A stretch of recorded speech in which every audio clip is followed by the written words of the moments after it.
Muy buenas tardes a todos. Buenas tardes. Buenas tardes. Ya reconocí qué grupo es, por el licenciado Buenas José tardes. Miguel. Hola, Buenas tardes, Luis. Buenas tardes, maestra. Buenas tardes. Bueno, ya pasamos al segundo semestre. Así es.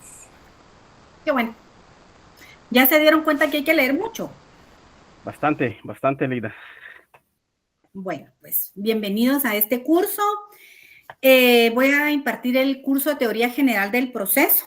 En realidad este curso no es mi primer año que lo doy y es un poco cargado, poco es piropo. Entonces, yo sí les voy a recomendar que lean mucho, que por favor refuercen lo que podamos agotar en la clase. Nosotros tenemos una clase de 45 minutos y yo el tiempo lo considero limitado. Esto es uno de los cursos donde yo agradecería que la universidad pusiera dos sesiones juntas, porque es un curso que tiene mucho contenido. El curso de Teoría General del Proceso es la base para que ustedes sean abogados. ¿Qué quiere decir eso? Que aquí tenemos la base fundamental de cómo se desarrolla un proceso, todo lo que es la parte procesal, ¿sí? Todo lo que son juicios es aquí donde nosotros entendemos toda la parte procesal. Entonces, esta es la base del abogado. Para mí, civil es la base del notario, ¿verdad? Entonces, ustedes en derecho civil, desde que dominan los principios que reza el derecho civil, por ejemplo, las escuelas del nacimiento, por ejemplo, desde que manejan ustedes y dominan esa base, es como para que son las bases del notario. Si usted no sabe derecho civil, no va a poder ser notario, ¿sí? Si usted no domina la teoría general del proceso, no va a poder ejercer la abogacía. Tiene que entenderlo para ejercerlo. Entonces, aquí ya vieron cómo es el curso, ya saben que los cursos acá tratamos de dar la información. Ustedes son profesionales, ya no son, digamos, en estos cursos que se imparten en maestría, ya no, digamos, tenemos esa facultad o esa facilidad, los catedráticos, de dar temas y entendemos que trabajamos con profesionales. Es un poquito diferente con nivel licenciatura, porque estos chicos vienen de diversificado. A ellos hay que llevarlos de pasito a pasito, ¿verdad? Mira, léanle del artículo 1 al 10, a ellos así les gusta, porque no tienen la costumbre de leer, pero en este caso, afortunadamente, estamos impartiendo cursos a profesionales. Aquí hay profesionales que tienen maestrías, doctorados, entonces sabemos que sin la lectura no podemos tener el conocimiento. Entonces, esto es una clase que es un poco cargada y tiene mucho contenido, ¿verdad? Entonces, vamos a ir trabajando. Este es uno de los principales libros de Teoría General del Proceso de la licenciada Crista Ruiz Castillo Juárez, ¿verdad? Aquí prácticamente está todo el curso para que vayamos avanzando. Sí les voy a encargar mucho la lectura. Aquí vamos a ir trabajando, tratar de trabajar, resolver dudas, ir aclarando, ¿verdad? Pero sí tenemos mucho contenido. Entonces, bienvenidos a este curso, ¿verdad? Y espero que pueda contar con su apoyo y que ustedes lean, por favor. Entonces, si vamos, como saben, yo les puedo compartir el programa de teoría del proceso, ¿verdad? Y ustedes van a ir como sabiendo qué temas vamos a ir trabajando la semana entrante. O inclusive yo me puedo adelantar la presentación, ¿verdad? Yo les mando, digamos, con antelación la presentación y entonces así no lo va a hacer como tan fastidioso, ¿verdad? Para que ustedes lean. Mi intención es que ustedes también se tomen su tiempo para este curso y también procuren leer, porque así voy a sentir yo un poquito más de que ustedes están teniendo interacción en el sentido de que están como aprovechando su tiempo, ¿verdad? Y si tienen dudas, por favor, aquí es el momento donde todas las dudas pueden florecer, porque cuando uno esté estudiando es donde uno aprovecha, porque el problema es cuando ya uno es profesional Y si uno tiene amigos que tienen la misma instrucción, no son de mucha ayuda. Entonces, aquí es donde nosotros necesitamos preguntar, no importa, ¿verdad? Por aquí alguien levantó la mano, vamos a ver. Licenciada Indira. La autora es la licenciada Crista Ruiz Castillo de Juárez.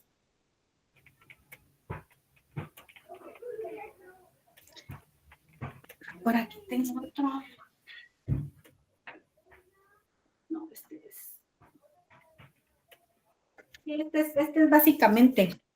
Vamos a ver. El programa indica, como el programa tiene de bibliografía, Crista Ruiz Castillo Juárez. También está el Derecho Procesal Civil y Mercantil de Mario Aguirre Godoy. Y de Derecho Procesal Civil guatemalteco, Mario Eduardo Gordillo Galindo. Entonces, y la Constitución Política de la República y posiblemente la Ley del Organismo Judicial. Pero básicamente estas son la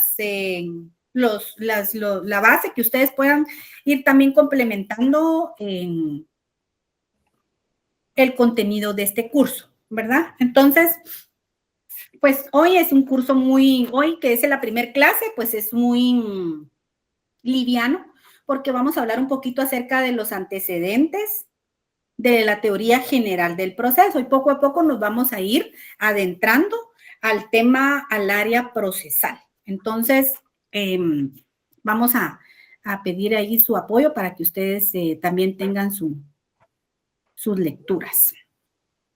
Vamos a ver, por aquí tanto la mano, licenciada Claribel Castillo. Buenas tardes, licenciada. Usted mencionó unos códigos, ¿los podría repetir, por favor? Sí, sería la Constitución Política de la República. Podemos trabajar también la Ley del Organismo Judicial y el Código Procesal Civil y Mercantil. Muy bien. Muchas gracias. Muy bien, entonces, ahorita vamos nosotros para empezar en las primeras semanas, es un poquito de doctrina, ¿verdad? Entonces, por lo menos las 4 semanas o las 6 semanas, primero Dios, son doctrinarias, ¿verdad? Y ya después ya nos vamos al área procesal y vamos a ver un poquito doctrina y procesal, ¿verdad? De cómo es que se materializa la teoría general del proceso. Muy bien. Entonces, vamos a ver acá.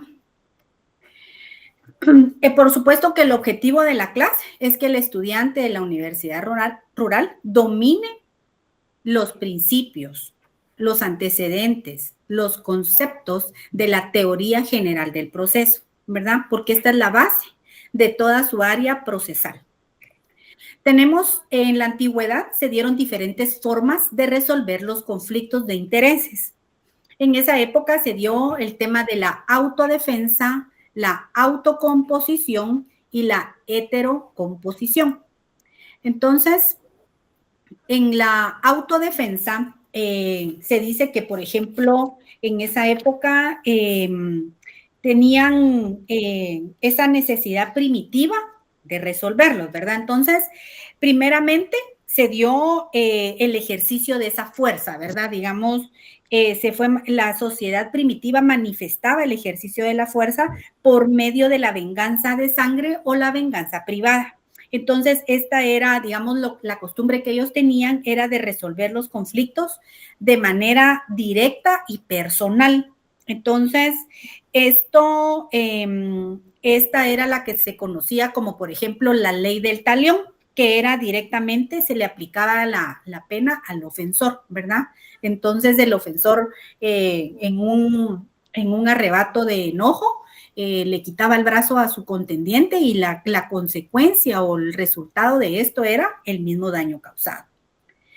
La autocomposición.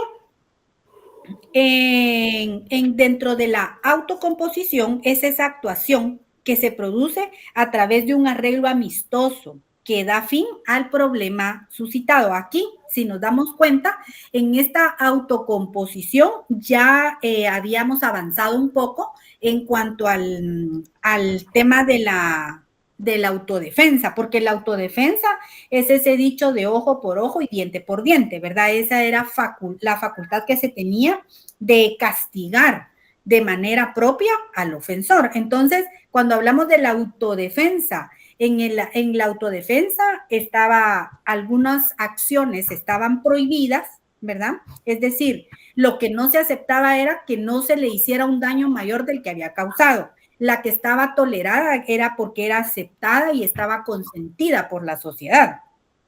Y la aceptada o la que estaba normalmente regulada, por ejemplo, era la que se aplica actualmente en el derecho penal. Ahora la autocomposición, que ya fue como la segunda fase, ya el daño que se le hacía al ofensor ya no era como en la autodefensa, sino que había como un arreglo más amistoso en donde se podía, por ejemplo, arreglar el asunto. Si lo traemos a nuestros días, podemos pensar en una renuncia o en un desistimiento, que era un arreglo aceptado. Por ejemplo, actualmente en un accidente de tránsito, las personas no se van a golpes, ¿verdad? Es decir, lo que se espera de la autocomposición es que las personas lleguen a un acuerdo y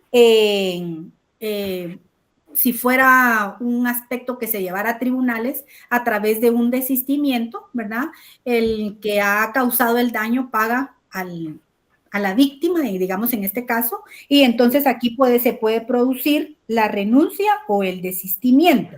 De igual manera, por ejemplo, en el ámbito laboral, por ejemplo, en una denuncia laboral, en donde el trabajador denuncia al patrono, y esto se eleva al órgano jurisdiccional a través de un desistimiento, porque informa al juzgado de que llegaron a un arreglo y entonces se materializa el desistimiento.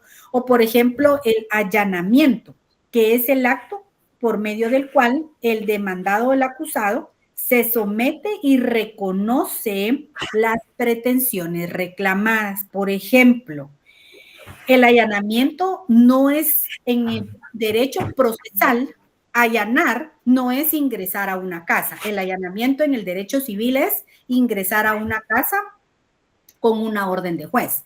El allanamiento en el derecho procesal es que el demandado o el acusado acepta total o parcialmente lo que se le imputa. Por ejemplo, en el ámbito laboral, el patrono puede allanarse de manera parcial e indicar que al trabajador efectivamente le debe, por ejemplo, indemnización, salario, que le debe indemnización, bono 14 y aguinaldo, pero no su salario, o no las extras, o las vacaciones y las gozó. Entonces, ese es el allanamiento, es la aceptación total o parcial de las pretensiones que reclama la contraparte. Entonces, este es un acuerdo que decide el que ha sido demandado, ¿sí? El acusado, el sujeto pasivo. Ahora nos vamos con la heterocomposición. Tiene la finalidad de solucionar un conflicto de intereses con la intervención de un tercero imparcial que la comunica o no. En este caso, la heterocomposición viene siendo como un árbitro, es un tercero que interviene en los conflictos. Entonces, en la heterocomposición, los que conforman ese tercero, a uno se le llamaba el nuncio, que el nuncio era el mensajero que transmitía la voluntad de una de las partes. Entonces, ese nuncio era lo que se daba, por ejemplo, tal vez ustedes lo veían antes en la época antigua en las películas, que cuando iban a proclamar una guerra o solicitar el cese de guerra, mandaban a una persona a la casa del enemigo o al castillo del enemigo para que diera un mensaje. A ese no se le podía matar porque era el mensajero, a ese se le llamaba el nuncio. Y así, dentro de la heterocomposición, era el mensajero que transmitía la voluntad de una de las partes que estaban en conflicto. El otro de la heterocomposición es el mandatario, es el quien representa a una u otra de las partes por haber sido instruido formalmente para los actos. En este caso, en materia procesal, se admiten la representación en un proceso judicial a través de mandatario. Entonces, la representación la puede ejercer un abogado en ejercicio de sus facultades, según la ley del organismo judicial, o una persona que tenga parentesco entre los grados de ley para que pueda invocar, para que pueda ser mandatario judicial. La otra figura de la heterocomposición es el gestor de negocios. El gestor de negocios es el tercero que carece de esa calidad representativa como el mandatario. El mandatario está facultado actualmente a través de un mandato otorgado ante notario hábil o protocolizado ante notario hábil, inscrito en el Archivo General de Protocolos, que tiene las facultades para comparecer a juicio, a ese juicio específico. O el gestor de negocios es ese tercero que representa, pero que actúa conforme su voluntad, no conforme la voluntad de la persona interesada. Entonces, el gestor de negocios únicamente puede aceptar beneficios, no puede contraer obligaciones. El tercero decididor es ese que suple la voluntad de todas las partes cuando no se pueden resolver por sí misma. Entonces, aquí en el tercero decididor... Perdón, licenciada, ¿seré yo o no están cambiando las diapositivas? No, aquí estamos, vamos a ver, no, aquí estamos en las tres, en la heterocomposición. Ah, ok, perfecto, gracias, disculpe. Muy bien. Licenciada, perdone, ¿sí? habló de un mandatario, un gestor de negocios, ¿y cuál fue la última El primero figura? fue el nuncio, que era ese Ajá, mensajero. Ajá. El mensajero, el mandatario, Ajá, el gestor de negocios, ajá. y ahorita vamos con el tercero decididor. Ah, ese, gracias.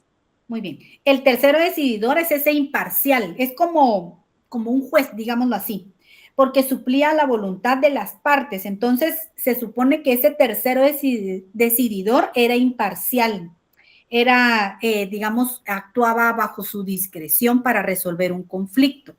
Entonces, por ejemplo, en Guatemala, los terceros decididores, digamos, en el interior, en los pueblos mayas, tienen, por ejemplo, digamos, el tribunal de ancianos, digámoslo así. Ellos son como terceros decididores, ¿verdad? No son jueces, pero lo que ellos resuelven, la comunidad lo respeta actualmente, ¿verdad? Y el otro es el mediador, que ese mediador era el tercero que intentaba como comunicar a las partes por iniciativa propia, era como el que actuaba de buena fe para proponer soluciones. Entonces, y actualmente esas figuras también, a pesar de que eran de la antigüedad, son diferentes formas que se pueden dar de alguna manera actualmente antes de llegar al órgano jurisdiccional. Por ejemplo, tal vez alguien ha tenido alguna experiencia en un hecho de tránsito donde, por ejemplo, tiran a un motorista y se paran todos los motoristas que no se conocen. Y entonces, alguno de los motoristas alza la voz y defiende al que está lesionado. Ese es un mediador porque no conoce a las partes, solo lo hace de buena fe y llama a la atención para que lleguen a un acuerdo, ¿verdad? Entonces, ese es el tercero. Tenemos también al conciliador dentro de la heterocomposición. Es ese tercero también que pretende acercar a las partes y procurar que, digamos, que las partes no lleguen a un acuerdo. Digamos, en este caso, la diferencia entre el tercero y el conciliador es que el tercero les propone un acuerdo basado, digamos, en lo que prevé la ley. Este ya tiene un poquito más de conocimiento en el ámbito de las leyes. Por ejemplo, el conciliador se puede dar, por ejemplo, actualmente tenemos una figura de una oficina de conciliaciones, por ejemplo, en la rama civil o en la rama de familia. Por ejemplo, el conciliador es para evitar de que se eleve al órgano jurisdiccional, sino que ellos hacen la cita el órgano jurisdiccional cita a las partes y llegan a una conciliación ahí, pero lo que se resuelve... Magister, Sí, dígame. perdone, ¿le puedo interrumpir? Sí, dígame. La figura que usted está explicando es la de un mediador. Yo trabajo en eso. Los centros de mediación lo que hacen es que ayudan a las personas a encontrar la solución antes de que suba al órgano jurisdiccional. Sí. Es esa etapa donde el mediador les ayuda, pero él no va a dar ninguna opinión y ni les va a buscar una solución. Aparte es la conciliación que pues en el organismo judicial no está todavía. Perdón. Ya. Gracias. Entonces, esa figura de la mediación, que así se llaman oficinas de mediación, en doctrina se llama conciliador. Tiene como esa figura. La de la mediación, que actualmente se llama la oficina de mediación, ¿cómo se llama? ¿Usted está en el área de familia o en el área civil? No, yo pertenezco a la Dirección de Métodos Alternos de Solución de Conflictos del organismo judicial. Y tenemos dos servicios, los facilitadores judiciales, que son como los que usted explicaba de la autocomposición, y los centros de mediación. Aparte está el proceso de la conciliación, que eso lo llevan los jueces, y pues es un proyecto nuevo que posiblemente a futuro se dé, que haya centros de conciliación en el organismo judicial. Muy bien. Fíjense, muchas gracias, licenciada. La figura que hacen estos centros de mediación, digamos, en doctrina se les llamaba los conciliadores, porque no tenían así como explica la licenciada, no tenían ese rango jurisdiccional, sino que antes de que se elevara al ámbito jurisdiccional, ellos conciliaban, digamos, así es el término en doctrina, conciliador, que era ese proceso que regulaba aspectos de ley, pero que no se elevaba al órgano jurisdiccional. Entonces, en doctrina eso se llama conciliador. Y por último, el árbitro. Entonces, el árbitro, dentro de la heterocomposición, lo que se dedicaba a hacer era a componer el conflicto de intereses, y se podía llevar a cabo ante un organismo público o privado, ante un organismo nacional o internacional. Generalmente, actualmente, podemos poner, por ejemplo, esa figura de doctrina que se llama el árbitro en el arbitraje. El arbitraje no tiene ese nivel jurisdiccional, porque no tiene esa categoría, sino que tiene la categoría de arbitraje, que es como una facultad que tienen las partes de antes de llegar a un juicio y no lograron conciliar, presentan su proceso en el arbitraje y es el árbitro, que hace las veces de juez, el que resuelve el conflicto. Por ejemplo, aquí está la Cámara de Arbitraje, que es de la Cámara de Industria, y otra que se llama CRESIG, que son los arbitrajes son caros, las partes lo pagan, pero prefieren que se ventile el proceso en un arbitraje antes de llegar al órgano jurisdiccional. También está el arbitraje de materia internacional, ¿verdad? Entonces, actualmente es una figura jurídica que sí existe, ¿sí? Entonces, en Guatemala, la ley de arbitraje la van a encontrar ustedes en el decreto 67-95, que es una ley específica de arbitraje. Muy bien, y el ámbito para el arbitraje es la resolución de los conflictos de intereses cuando las partes así lo deciden, ¿sí? Muy bien, y tenemos el juez y proceso, que el juez y proceso ya sabemos nosotros que es esa facultad que tienen los jueces de juzgar y que le corresponde exclusivamente al organismo judicial. Entonces, la fundamentación que ustedes van a encontrar es en el artículo 203 de la Constitución Política de la República. Y dice, artículo 203, independencia del organismo judicial y potestad de juzgar. La justicia se imparte de conformidad con la Constitución y las leyes de la República. Corresponde a los tribunales de justicia la potestad de juzgar y promover la ejecución de los juzgados. Los otros organismos del Estado deberán prestar a los tribunales el auxilio que requieran para el cumplimiento de sus resoluciones. Entonces, esta es la función jurisdiccional que le corresponde por mandato constitucional ejercer la exclusividad absoluta por la Corte Suprema de Justicia y por los demás tribunales que la ley establezca. Muy bien. Tenemos el conflicto. El conflicto es lo más recio o incierto de un combate, pelea o contienda, una oposición de intereses en que las partes no ceden, hay un choque o colisión de derechos o pretensiones. Esta es una definición de lo que es el conflicto. Tenemos aquí tenía razón, no había bajado las presentaciones. La presentación, pero se las voy a mandar. Vamos a ver aquí. Clases de autocomposición. Esto ya lo vimos. Sí tenía razón, licenciado, no pasé las diapositivas. Bueno, aquí vamos. Vamos a ver. Existe una tutela jurisdiccional que consiste en la norma que tiene por objeto proteger a las personas, los bienes y los derechos cuando están siendo amenazadas o perjudicados y la facultad de los particulares para reclamar su protección cuando es desconocida la desobediencia o infringida.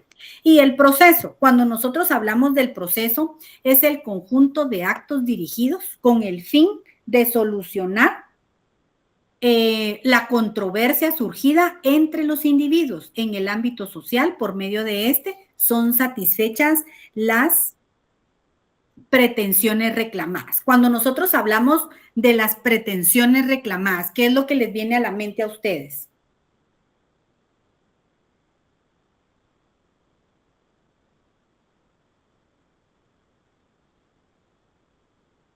Vamos a ver, ¿algún voluntario? Eso es lo que pretendemos, con el juicio. Considero que normalmente es el retribuir un derecho, que es lo que normalmente piden. Muy bien. Muy bien, gracias, licenciada Ana. Cuando nosotros hablamos de las pretensiones, es lo que el actor, la víctima, ¿sí?, quiere. Es decir, lo que nosotros solicitamos a la parte demandada, nuestras pretensiones. Entonces, las pretensiones reclamadas, recordemos que pueden ser, por ejemplo, alguna pretensión para rehabilitar nuestros derechos que han sido suspendidos, o pueden ser, por ejemplo, pretensiones económicas, por ejemplo, el pago de lo que se adeuda, o por ejemplo, pretensiones en donde se ha causado un daño y entonces nosotros solicitamos el pago de daños y perjuicios, o por ejemplo, si nosotros consideramos que tenemos el derecho de pedir, por ejemplo, el pago de costas judiciales, que las costas judiciales es el gasto que se hace para llevar un proceso jurisdiccional. Entonces, un proceso que es esa serie de conjuntos de actos que se llevan a cabo para solucionar una controversia que ha surgido entre los individuos en el ámbito social. Entonces, cuando nosotros hablamos de proceso y decimos que es ese conjunto de actos, quiere decir de que no podemos saltar ningún proceso, no podemos obviar nada, porque si nosotros nos saltamos un proceso o nos adelantamos un paso dentro del proceso, estamos violentando el debido proceso. Para que entendamos nosotros un proceso en cualquier ámbito, por ejemplo, en el ámbito laboral, en la primera audiencia, el juez a cargo de la audiencia laboral tiene que llenar ciertos requisitos y tiene que cumplir con ciertos aspectos que la misma ley le indica. En la ley le dice cuáles son los pasos que el juez debe seguir. No se puede saltar eso. Por ejemplo, la licenciada Ana del Rosario decía muy oportunamente que los jueces siempre llaman dentro del proceso al momento si existe una conciliación. Por ejemplo, en el ámbito laboral, antes de iniciar el proceso, se le pregunta a las partes si arribaron a un acuerdo, ¿verdad? Lograron conciliar. Por ejemplo, en el ámbito civil, en el ámbito de familia, en la audiencia, por ejemplo, de divorcio, el juez siempre pregunta si las partes tienen la posibilidad de conciliar para evitar el divorcio. Entonces, dentro del proceso, por ejemplo, esa parte el juez no se la puede saltar, porque si digamos, al juez no dijera eso de que él llama a las partes a ver si hay alguna posibilidad de reconciliación, por ejemplo, en el divorcio, está violentando el debido proceso y entonces aquí se puede impugnar la audiencia, ¿verdad? Entonces, existen mecanismos para hacer el llamado y que se vuelva a la etapa que corresponde. El licenciado Estuardo, vamos a ver, el licenciado Osman levantó la mano. Doctora, buenas tardes. Sí, gracias. Con respecto a lo que es el voluntario de divorcio. Sí. ¿Qué pasa si cuando el juez los cita para la junta conciliatoria y ni bien llegan, buenos días, señor juez, nosotros venimos a confirmar el voluntario de divorcio? ¿Se está saltando el proceso o no se está saltando el proceso? ¿Cómo así? ¿Cómo así? No le entendí. A ver, explíqueme. No le entendí. Ok. Como el juez obligadamente tiene que dar un procedimiento. El proceso es de que él tiene que dictar una junta conciliatoria cuando lo llama. Sí. Y si ellos, antes de que el juez inicie, tanto la pareja, ¿va? O sea, hombre y mujer, dicen antes de que el juez inicie con la audiencia, señor juez, venimos a ratificar el voluntario de divorcio. Y se divorcian, pues, ahí se estaría saltando proceso o no. Como fíjese que en el voluntario de divorcio, las partes de común acuerdo sí desean divorciarse. Entonces, dentro de mi experiencia como abogada litigante de divorcios voluntarios, siempre los jueces en la premura, siempre preguntan, es decir, por ejemplo, no podemos ratificar si ni siquiera han abierto al audio, ¿verdad? Entonces, todo lleva un proceso, ¿verdad? Es decir, mi experiencia que he tenido después de la pandemia es que las audiencias aquí en la ciudad de Guatemala son virtuales y yo he tenido después de la pandemia solo audiencia de manera virtual. Entonces, aunque los jueces que yo he tenido la oportunidad de asistir siempre son como muy breves, es decir, no se demoran tanto. Las audiencias están siendo grabadas. Él exhorta a las partes a que se presenten y cada una de ellas, de las parejas, ¿verdad? Tiene que hablarle de frente en la cámara al juez, en la llamada, videollamada, digámoslo así, le muestra uno de cerca al DPI, o sea, no he visto yo que el juez de primera los divorcie, no, hay un proceso, digamos, se la apertura, se lee la parte de las peticiones, en las que yo he estado como profesional, siempre los jueces que he tenido la oportunidad de que asistan mis divorcios, pide a uno de los abogados que dé lectura al pacto de divorcio, ¿verdad? Entonces, no son tan aceleradas. Si bien es cierto, son muy rápidas, pero siempre pregunta si las partes desean ratificar su divorcio. Entonces, al momento que ellas dicen desean ratificar, prácticamente no hay oportunidad de conciliar, ¿verdad? Entonces, algunos jueces preguntan, no sé si pregunto si hay alguna manera de conciliar, entonces uno dice que no. O entonces ellos dicen, si preguntan, ¿desea ratificar? En ese momento, las partes dicen no o dicen sí, ¿verdad? Pero en las oportunidades en las que yo he asistido siempre no son tan aceleradas, ¿verdad? Siempre los jueces tienen su tiempo, ¿verdad? Y preguntan si alguna de las partes desea conciliar, ¿verdad? Siempre hacen la pregunta. Ok, perfecto. Lo que pasa es que eso me sucede a mí. Ah, ¿de verdad? No Sí, preguntó si desea conciliar. ¿Y usted quería conciliar? Yo no quería conciliar, y estoy feliz divorciado, pues. Pero solo llegamos en el 2007 le dije a la que era mi esposa, mira, vamos a divorciarnos a Cuilapa, así que todo sea más fácil, más rápido.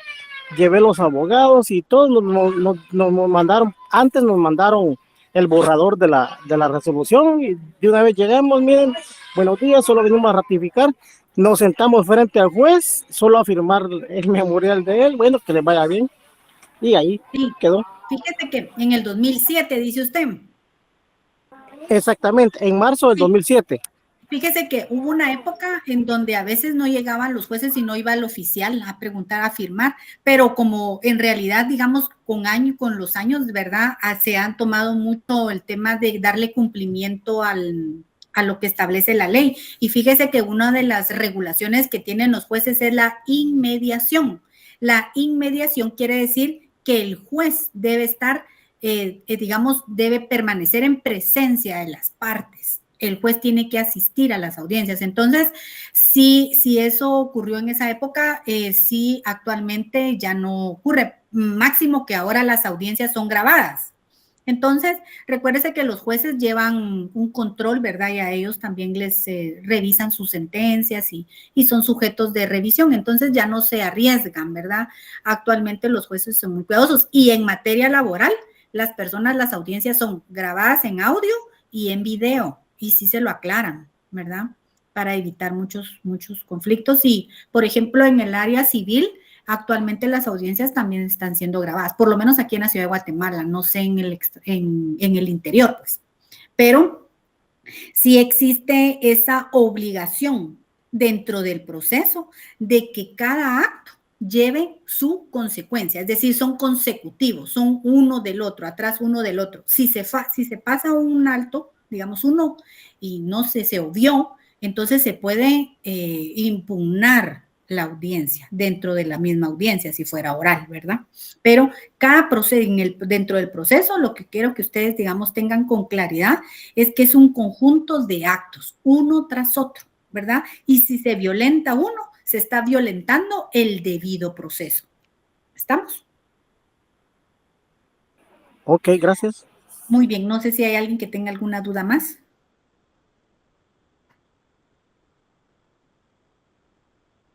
De hecho, licenciada, para aportar un poco a lo que usted decía de el divorcio de manera virtual, el mío se llevó a cabo así. Y exactamente así como usted lo explicó, es como se desarrolló únicamente que me indicó el abogado que yo tenía que estar a la par de él frente a la cámara. No podía estar yo aparte, solo con mi cámara, ¿verdad? O con el teléfono, o con cualquier cosa que fuera a utilizar, o como por así decirlo, un dispositivo aparte. No. Eso fue lo único. Sí, actualmente tiene toda la razón, Lic Manuel, no nos piden como abogados que estemos los cuatro, los dos abogados y los dos cónyuges, y cada abogado tiene que estar a la par de su cliente, ¿verdad? Y nos tenemos que ver los cuatro en la sesión, ¿verdad? Entonces la cámara debe estar de una manera en que los cuatro se vean y no puede ser, ahora está prohibido hacer las audiencias a través de dispositivo móvil porque si salen, digamos, sí se refleja que es móvil y eso sí lo tienen prohibido los jueces, la suspenden o no la llevan a cabo. Entonces sí, tiene sus, digamos, para mí es como muy conveniente porque no acudimos al órgano jurisdiccional, sino que lo hacemos a distancia y es muy rápida. Es, digamos, no sé cuánto dura, pero generalmente 15 minutos y ya están divorciados. La verdad es que las audiencias de divorcio son muy prácticas actualmente, ¿verdad? Y son muy rápidas. Entonces las partes solo identifican, dan sus datos generales y ratifican ante el juez que su deseo de divorciarse. Entonces estas audiencias son muy prácticas actualmente aquí en la ciudad de Guatemala. Tengo entendido que en el interior sí son presenciales, ¿verdad? Pero aquí en la ciudad de Guatemala son virtuales, por lo menos los divorcios, ¿verdad? Muy bien, y si las partes desean realizar la audiencia de manera presencial, se debe aclarar en el memorial de divorcio. Se debe aclarar de que la audiencia se solicita de manera presencial, ¿verdad? Porque a veces no se sienten cómodos de manera virtual, pero no por eso pueden obviarse aspectos que son fundamentales dentro de un proceso, ¿verdad? Muy bien, entonces, conforme vayan pasando las clases, ¿verdad? Voy a compartirles a ustedes la presentación y voy a compartirles de una vez la siguiente semana para que ustedes aprovechen la lectura y si hay alguna duda después de la lectura, pues lo abordamos en clase, ¿verdad? Porque a partir de aquí es donde ustedes van a entender cómo se desarrollan los procesos ante los órganos jurisdiccionales, ¿verdad? Bueno, entonces yo creo que con esto acabo la presentación. Les agradezco su atención y les voy a compartir las presentaciones. Gracias, doctora, poderla tener este semestre nuevamente. Gracias. Muchas gracias y ahí les encargo mucho que lean, por favor. Gracias. Gracias. Lic.